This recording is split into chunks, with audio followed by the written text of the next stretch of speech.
जन्म जन्म का साथ हो हमारा तुम्हारा, हमारा तुम्हारा। जन्म जन्म का साथ हो हमारा तुम्हारा, हमारा तुम्हारा। अगर न मिलते हमको तो लेते जन्म दोबारा। जन्म जन्म का साथ हो हमारा तुम्हारा, हमारा तुम्हारा, हमारा तुम्हारा। जय हिंद साथियों, मैं अपने इस वीडियो में आपका पुनः स्वागत करता हूं। दोस्तों, आज हम बात करने वाले बेसिकली क्लास 12 फिजिक्स में, और आज जो हमारा टॉपिक होगा वो होगा संयुक्त सूक्ष्मदर्शी। तो मैं आपको एक बात बता दूं, जो अगर आपका बोर्ड एग्ज़ाम होता है, कोई भी बोर्ड एग्ज़ाम हो, संयुक्त सूक्ष्मदर्शी से रिलेटेड और दूरदर्शी से रिलेटेड एक प्रश्न कन्फर्म रहता है, और ज़्यादातर जो प्रश्न आता है वो 3 से 5 नंबर में पूछा जाता है। और यहाँ पे संयुक्त सूक्ष्मदर्शी या फिर कह सकते हैं दूरदर्शी जो होता है, उसके बेसिकली किरण आरेख बनाने से संबंधित प्रश्न आता है। तो हालांकि जो हमारा प्रश्न है उससे ही रिलेटेड है, तो आइए हम लोग यहाँ पे बात करने चल रहे हैं। देखिए, प्रश्न ये है, संयुक्त सूक्ष्मदर्शी का नामांकित किरण आरेख बनाइए तथा इसकी आवर्धन क्षमता का सूत्र लिखिए। फिर इसके बाद इसमें बोल रहा है कि जब अंतिम प्रतिबिंब स्पष्ट दृष्टि की न्यूनतम दूरी पर बनता है। और इस तरह का जो प्रश्न है ये आपके बोर्ड एग्जाम 2016, 18, 21, 22, 23 और 24 में प्रश्न पूछा जा चुका है। तो फिर से एक बार प्रश्न को देखिए, इसमें क्या बोल रहा है, एक संयुक्त सूक्ष्मदर्शी का करें इसमें नामांकित किरण आरेख बनाना है और इसकी आवर्धन क्षमता का सूत्र भी लिखना है। ठीक है, फिर इसके बाद कह रहे हैं जब अंतिम प्रतिबिंब कहाँ बनेगा, स्पष्ट दृष्टि की न्यूनतम दूरी पर बन रहा है तब बताना है। ठीक है, बनाना है। तो सबसे पहला नंबर हम बात करने वाले हैं सूक्ष्मदर्शी क्या होता है। देखिए, सूक्ष्मदर्शी की अगर हम परिभाषा की बात करें तो कह सकते हैं सूक्ष्मदर्शी एक ऐसा प्रकाशिक यंत्र है जो क्या करता है, बहुत अति सूक्ष्म वस्तुओं को, मतलब बहुत छोटी वस्तुओं को बड़ा करके दिखाने का ये कार्य करता है। ऐसे प्रकाशिक यंत्र को हम लोग बेसिकली सूक्ष्मदर्शी नाम से जानते हैं। और बात करें अगर सूक्ष्मदर्शी, तो ये दो तरह के होते हैं। एक होता है सरल सूक्ष्मदर्शी। सरल सूक्ष्मदर्शी जो होता है उसके कई सारे नाम होते हैं, सरल सूक्ष्मदर्शी, साधारण सूक्ष्मदर्शी, ठीक है, उसको हैंड लेंस भी कहते हैं, आवर्धक लेंस भी कहते हैं, तो वो कई नामों से जाना जाता है। उसी तरह एक और सूक्ष्मदर्शी होता है जिसको हम लोग संयुक्त सूक्ष्मदर्शी कहते हैं। जो संयुक्त सूक्ष्मदर्शी होता है वो बेसिकली मतलब हम कह सकते, जैसे आप लैब वगैरह में देखे होंगे, जैसे आप लोग CID वगैरह या फिर क्राइम पेट्रोल वगैरह देखते हैं, तो उसमें जो लैब होता है, तो वहाँ पे जैसे कहीं मर्डर वगैरह होता है तो उसकी जांच वगैरह करते हैं ना, तो एक जो माइक्रोस्कोप आता है रहता है बड़ा सा, उसमें देखते हैं, तो वही आपका क्या है, वही संयुक्त सूक्ष्मदर्शी। उसको इंग्लिश में जो होता है उसको हम लोग कंपाउंड माइक्रोस्कोप कहते हैं। और एक संयुक्त सूक्ष्मदर्शी का एक नाम और होता है, उसको हम लोग यौगिक सूक्ष्मदर्शी भी कहते हैं। तो बेसिकली उसी के बारे में हम लोग बात करेंगे। तो जो देखिए, जो सरल सूक्ष्मदर्शी होता है उसमें केवल एक लेंस, उत्तल लेंस का उपयोग होता है, जबकि जो संयुक्त सूक्ष्मदर्शी होता है इसमें बेसिकली 2 उत्तल लेंसों का उपयोग होता है। तो पहले हम लोग यहाँ पे इसके चित्र की बात करते हैं। देखिए, चित्र होता कैसा है। देखिए, इसका आपके बुक में जो चित्र बना हुआ है कुछ इस तरीके से बना हुआ है।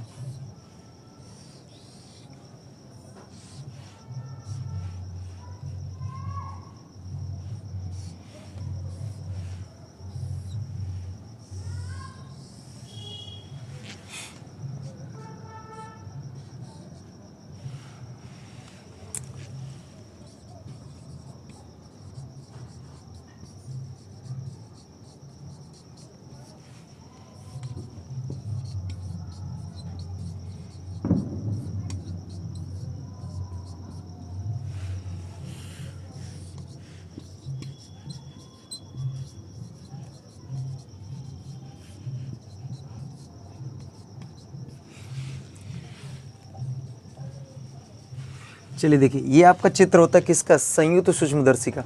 इसमें एक्चुअली बेसिकली इसमें होता ये है, अगर हम जैसे संयुक्त सूक्ष्मदर्शी आपके एग्जाम में आगे कह रहे हैं इसका नामांकन चित्र बनाकर इसके बारे में व्याख्या करिए, इसमें किरण आरेख वगैरह सब बोल दिए बनाने के लिए। ठीक है, तो पहला नंबर इसमें बोलेंगे कैसे, इसमें बोलेंगे कि जैसा कि चित्र में संयुक्त सूक्ष्मदर्शी को दिखाया गया है इसमें क्या होता है, एक असमान अनुप्रस्थ काट की एक नली होती है। असमान अनुप्रस्थ काट का मतलब ये होता है कि इसमें के लिए ऐसी नली होती है जहाँ पे हर जगह इसकी मोटाई बराबर नहीं होती है, उसी को हम लोग असमान अनुप्रस्थ काट की नली बोलते हैं। जैसे आप यहाँ पर देख पा रहे हैं कि इस जगह पे जो है इसकी मोटाई ज़्यादा दिख रही है, इस जगह पे इसकी मोटाई क्या दिख रही है, कम दिख रही है, तो ये आपका असमान अनुप्रस्थ काट की नली होती है। बाकी इसमें जो संयुक्त सूक्ष्मदर्शी होता है, बेसिकली इसमें 2 उत्तल लेंसों का उपयोग होता है, जिसमें से हम लोग क्या करते हैं, एक उत्तल लेंस, देखिए जो उत्तल लेंस बड़े आकार का होता है जिसकी फोकस दूरी अधिक होती है, बेसिकली उसको हम लोग नेत्रिका लेंस कहते हैं। क्योंकि नेत्रिका लेंस इसलिए बोलते हैं, हम लोग क्या करते हैं अपनी आँख से इधर यानी इसी लेंस की तरफ से चीज़ों को देखते हैं, ठीक है। और जो छोटे आकार या कह सकते हैं छोटी फोकस दूरी का जो उत्तल लेंस होता है उसको हम लोग बेसिकली अविदृश्यक लेंस बोलते हैं। देखिए अविदृश्यक इसलिए बोल रहे हैं क्योंकि हम लोग क्या करते हैं, दृश्यक, यहाँ नाम से ही पता चल रहा है दृश्यक, दृश्यक मतलब होता है दृश्य, यानी जो चीज़ हम लोग देखना चाहते हैं, जिस लेंस की तरफ हमारा दृश्य बनता है, जो चीज़ हम देख रहे हैं, बेसिकली उस लेंस को हम लोग क्या कहते हैं, अविदृश्यक लेंस कहते हैं। तो अगर संरचना में लिखना चाहें तो आप ऐसा लिखेंगे कि जैसा कि चित्र में एक असमान अनुप्रस्थ काट की, जैसा कि चित्र में संयुक्त सूक्ष्मदर्शी को दिखाया गया है, इसमें एक असमान अनुप्रस्थ काट की नली होती है जिसके एक सिरे पर बड़ी फोकस दूरी या फिर कह सकते हैं बड़े आकार का एक उत्तल लेंस होता है जिसको हम लोग नेत्रिका लेंस बोलते हैं, और दूसरे सिरे पर क्या होता है, छोटी फोकस दूरी और छोटे आकार का एक उत्तल लेंस होता है जिसको हम लोग अविदृश्यक लेंस कहते हैं। और यहाँ पे एक्चुअली देखिए जो लेंस होता है इनको हम आगे पीछे भी कर सकते हैं, जैसे आप लोगों ने देखा होगा जो माइक्रोस्कोप होता है उसको हम ऐसे लेंसों को आगे पीछे अपना सेट कर सकते हैं। तो उस चीज़ को सेट करने के लिए, आगे पीछे करने के लिए यहाँ पे एक व्यवस्था की जाती है जिसको हम लोग दंड चक्र व्यवस्था कहते हैं। तो ये बेसिकली संयुक्त सूक्ष्मदर्शी के संरचना से रिलेटेड बातों को मैंने बताया। उम्मीद करूँगा मेरी बात आपको समझ में आई होगी। तो एक बात आप यहाँ पर नोटिस करेंगे कि जो संयुक्त सूक्ष्मदर्शी होता है इसमें नेत्रिका लेंस क्या होता है, बड़े आकार का होता है, जबकि अविदृश्यक लेंस क्या होता है, छोटे आकार, यानी जिधर दृश्य यानी जिधर हम वस्तु रखते हैं उस तरफ के लेंस को हम लोग क्या कहते हैं, अविदृश्यक लेंस कहते हैं। और जिधर हमारी आँख होती है, जिधर हम अपनी आँख से चीज़ों को देखते हैं उसको बेसिकली हम लोग क्या कहते हैं, नेत्रिका लेंस कहते हैं। तो उम्मीद करूँगा मेरी बात यहाँ तक आपको समझ में आ गई होगी। बाकी हम लोग इसको अब क्या करते हैं, मिटाते हैं। अब हम लोग इसके किरण आरेख पर बात करते हैं। किरण आरेख मतलब हम लोग इसमें ये देखेंगे कि इसमें जो प्रतिबिंब, जैसे आप लोग देखेंगे माइक्रोस्कोप में जो भी चीज़ हम लोग देखते हैं उसमें क्या होता है कि आकार हमको थोड़ा बड़े साइज में दिखते हैं। तो बड़े साइज में कैसे दिखते हैं, आइए इसी किरण आरेख में हम लोग चीज़ों को समझने चल रहे हैं। तो आइए इसको समझते हैं। पहला नंबर हम लोग यहाँ पर देखेंगे प्रतिबिंब। देखिए प्रतिबिंब का बनना या फिर आप इसी को किरण आरेख भी कह सकते हैं, ठीक है। तो चलिए आइए स्टार्ट करते हैं। देखिए यहाँ पे एक्चुअली 2 लेंस लगेंगे, एक उत्तल, दोनों उत्तल हालांकि होंगे, एक छोटे आकार में एक बड़े आकार में। तो देखिए ये जो लेंस था इधर साइड में छोटे आकार में, ये कौन सा लेंस था, इस लेंस का नाम अविदृश्यक था। और जो इधर बड़े आकार का लेंस था उसका क्या नाम था, नेत्रिका लेंस था। इस तरीके से बनाएंगे। मान लीजिए इस लेंस का ये मध्य बिंदु, इसको हम लोग प्रकाशीय केंद्र कहेंगे, और इस लेंस का भी मध्य बिंदु, इसको भी हम प्रकाशीय केंद्र कहेंगे। और इन दोनों को आपस में क्या करेंगे, इन दोनों को आपस में मिला देंगे, ठीक, इन दोनों को आपस में मिला देंगे। तो इस बेसिकली इस लाइन को हम लोग क्या कहते हैं, इस लाइन को हम लोग कहते हैं मुख्य, इस लाइन को हम लोग क्या कहते हैं, मुख्य अक्ष कहते हैं, ठीक। अब एक बात समझिए, मान लीजिए यहाँ पे सपोज करिए कोई एक वस्तु रखी है, हमको क्या करना है, उधर से इस वस्तु को देखना है। तो हालांकि आप लोगों ने पढ़ रखा होगा लेंस में प्रतिबिंब बनाने के नियम। तो पहला नियम यहाँ पे, पहला नियम और तीसरे नियम का उपयोग होगा। तो पहला नियम ये कहता है कि जब प्रकाश की किरण को मुख्य अक्ष के समांतर भेजा जाता है तो लेंस से अपवर्तन के पश्चात क्या होता है, मुख्य फोकस से होकर जाता है। तो मान लीजिए ये क्या होगा, इस जगह से जाएगी, तो इस जगह को हम लोग क्या कहेंगे, मुख्य फोकस कहेंगे, ठीक। और तीसरा नियम ये कहता है जब प्रकाश की किरण को कहाँ भेजना है, प्रकाशीय केंद्र पर भेजेंगे। ये प्रकाशीय केंद्र, तो ये क्या होगा, अपने मार्ग से बिना विचलित हुए ऐसे आगे बढ़ जाएगी। तो ये दोनों किरणें जिस जगह पर टकराएंगी माना जाएगा इस लेंस द्वारा बना प्रतिबिंब यही है, ठीक। अब इनको आपस में क्या करेंगे, हम लोग मिला लेंगे, ठीक, हम इनको मिला लेंगे। अभी माना गया कि इस जो ये लेंस है इसके द्वारा बना प्रतिबिंब ये है। अब देखिए जो इस लेंस के द्वारा बना प्रतिबिंब है दरअसल इस लेंस के लिए वस्तु का काम करेगा, ठीक ना। अब यहाँ देखिए इसी का उल्टा करना है। यहाँ पे देखिए जैसे प्रकाश किरण ऐसे गई थी तो ऐसे आई और यहाँ से ऐसे चली गई थी। अब इसमें उल्टा करना है। देखिए इसमें तीर नीचे की तरफ आ गई, तब यहाँ से पहला नियम लगाएंगे जब प्रकाश किरण को मुख्य अक्ष के समांतर भेजेंगे तो लेंस से क्या हो गया, अपवर्तन के पश्चात मुख्य फोकस से होकर जाएगा। तो इधर क्या हो जाएगा, ये मुख्य फोकस। और तीसरा नियम ये, जब प्रकाश किरण को कहाँ भेजेंगे, प्रकाशिक केंद्र पर भेजेंगे तो वो क्या होगा, अपने मार्ग से बिना विचलित हुए सीधा ऐसे आगे बढ़ जाएगी। तो ये आगे ऐसे बढ़ जाएगी, काफ़ी दूर जाके मिलेगी। तो हम लोग उस वहाँ नहीं जाएंगे, हम लोग क्या करेंगे, इसको पीछे साइड बैक साइड में से खींचेंगे, ठीक है। बैक साइड में इसको क्या करेंगे, खींचेंगे, तो ये दोनों किरणें जिस जगह पे मिलेंगी माना जाएगा कि इस वस्तु का जो वास्तविक मतलब जो बनना चाहिए प्रतिबिंब वो कौन सा है, ये है। एक्चुअली देखिए यहाँ पे आप एक चीज़ नोटिस कर पा रहे हैं कि देखिए वस्तु कितनी बड़ी, इतनी बड़ी है, लेकिन इसका जो प्रतिबिंब कितना बड़ा बन रहा है, ये प्रतिबिंब इतना बड़ा बन रहा है। तो ऐसे ही माइक्रोस्कोप में चीज़ें क्या हो जाती हैं, बड़ी दिखने लगती हैं। और यहाँ पे हम लोग आँख बना लेते हैं, ठीक है। ये क्या बना लिया मैंने, आँख।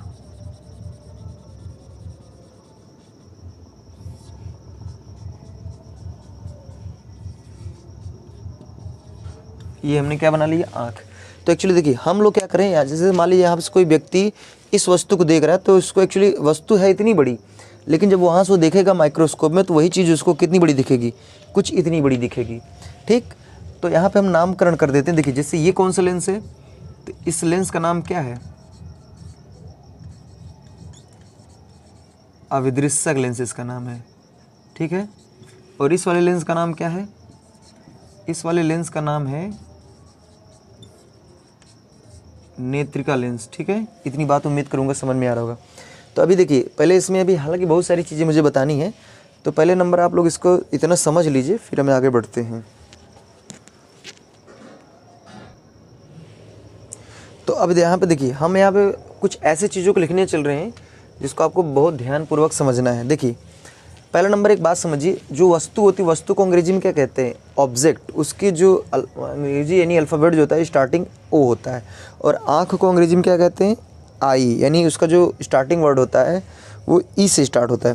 तो यहाँ पे हम कुछ चीज़ें लिखने चल रहे हैं, देखिए ध्यान से। आप लोगों ने लेंस में पढ़ा होगा, जैसे लेंस के प्रकाशीय केंद्र से वस्तु के बीच की दूरी को यू से प्रदर्शित करते हैं, लेंस के प्रकाशीय केंद्र से प्रतिबिंब के बीच की दूरी को वी से प्रदर्शित करते हैं, और लेंस के प्रकाशीय केंद्र और मुख्य फोकस के बीच की दूरी को स्मॉल एफ से प्रदर्शित करते हैं। तो देखिए यहाँ पे एक्चुअली इस लेंस के लिए ये क्या वस्तु है, ठीक है। यहाँ पे लिख लीजिए ये क्या है, ये वस्तु है। और इसको आप जो ये चीज़ है ना, इसको आप क्या कहेंगे, इसको अंतिम प्रतिबिंब कहेंगे, अंतिम प्रतिबिंब, अंतिम प्रतिबिंब।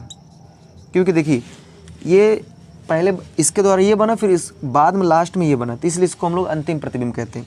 देखिए ये वस्तु है और ये लेंस, ये वाला लेंस है, तो इनके बीच की जो दूरी होगी हम लोग इसको बेसिकली यू ओ से प्रदर्शित करेंगे। यहाँ पे यू ओ क्यों लिखा है, एक्चुअली देखिए ओ का मतलब ऑब्जेक्ट या फिर अविदृश्यक भी कह सकते हैं।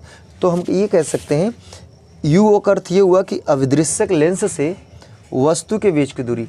अब देखिए इसका जो प्रतिबिंब है ये बन रहा है यहाँ पे, तो इसको हम लोग किससे प्रदर्शित कर देंगे, वी ओ से। वी ओ का मतलब यहाँ पे एक्चुअली ये शो करना चाहता है कि जो ये प्रतिबिंब है ये अविदृश्यक लेंस से प्रतिबिंब की दूरी है। और यहाँ पे देखिए ये इसका क्या है, ये मुख्य फोकस है, तो यहाँ से यहाँ तक की जो दूरी होगी उसको हम लोग एफ ओ से प्रदर्शित करेंगे। मतलब यहाँ से यहाँ तक की जो दूरी होगी उसको हम लोग एफ ओ का मतलब होता है अविदृश्यक लेंस की फोकस दूरी, ठीक। उसके बाद फिर देखिए ये एक्चुअली जो ये चीज़ है ना, ये इसका जो प्रतिबिंब है इसके लिए वस्तु है, ठीक, ये वस्तु है। तो यहाँ से देखिए, यहाँ से अगर हम यहाँ की बात करें तो ये क्या हो जाएगा, ये हो जाएगा यू ई। देखिए यू ई का अर्थ क्या है, नेत्रिका लेंस से प्रतिबिंब की दूरी, ठीक है। और ये इसका प्रकाशीय केंद्र, यहाँ पे इसका मुख्य फोकस ये है, तो यहाँ से यहाँ तक की जो दूरी होगी वो जाएगा एफ ई। एफ ई का मतलब ये है नेत्रिका लेंस की फोकस दूरी। अब देखिए इस लेंस का जो प्रतिबिंब है वो एक्चुअली यहाँ बन रहा है, तो इसको हम लोग यहाँ पे लिखेंगे, ये क्या हो जाएगा, वी ई।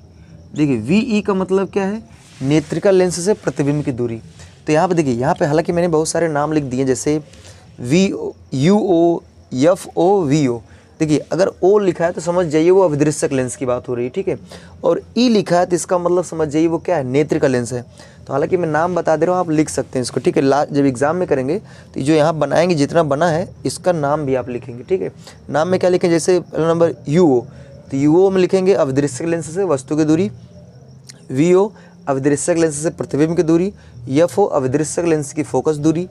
फिर इसके बाद यू ई नेत्रिका लेंस से वस्तु की दूरी, नेत्रिका लेंस के प्रकाशीय केंद्र से वस्तु के बीच की दूरी। और जो वी ई है ये नेत्रिका लेंस से प्रतिबिंब की दूरी, ठीक है।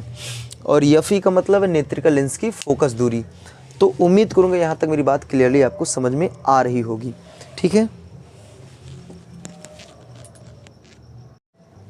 देखिए यहाँ पे जो मैंने ये चित्र बना रखा है, एक्चुअली ये जो किरण आरेख है, ये जब सवाल में आपसे ये कहेगा प्रश्न में कि जब अंतिम प्रतिबिंब स्पष्ट दृष्टि की न्यूनतम दूरी पर बनेगा, ठीक है, तब इसको करना है। बाकी कभी कभी क्या होता है कि पूछ लेता है कि जब अंतिम प्रतिबिंब अनंतता पर बने, तो अनंतता के लिए आपको क्या करना है, ध्यान से समझिए। तब इसको, इस चीज़ को आप मिटा दीजिए। जैसे अनंतता का ये बोल रहा है और उसका कह रहा है किरण आरेख बनाइए, तो सारा कुछ आपको ऐसे ही बनाना है जैसे मैंने इसमें बना रखा है। सारा कुछ आपको ऐसे ही बनाना है। बस यहाँ पर देखिए, जैसे इसमें मैंने क्या किया था कि किरणों को मिला दिया था ना, लेकिन इसमें आपको अनंत वाले में किरणों को मिलाना नहीं है। इनको क्या करना है, ऐसे आगे ले जाना है और यहाँ से इसको भी ऐसे क्या करना है, आगे ले जाना है और यहाँ पे ये अनंत दे देना है, अनंत लिख देना है मतलब। तो एक्चुअली यहाँ पे देखिए, जैसे एग्जाम में ऐसे भी आता है कि संयुक्त सूक्ष्मदर्शी क्या है, उसका किरण आरेख बनाइए जब अंतिम प्रतिबिंब कहाँ पर बन रहा हो, अनंतता पे बन रहा हो। तो अनंतता यानी जब अनंत की बात करेगा तो आपको कुछ इस तरीके से, मतलब सारा कुछ ऐसा ही रहेगा। बस आपको ये जो चीज़ है ना, ये जो डॉटेड लाइन मैंने आगे निकाली थी, आगे जाके मिला दिया था उसमें, लेकिन इसमें अनंतता वाले में ऐसा नहीं करना है। बाकी रही बात इसके सूत्र वगैरह की, तो इसका मैं यहाँ पे आप देख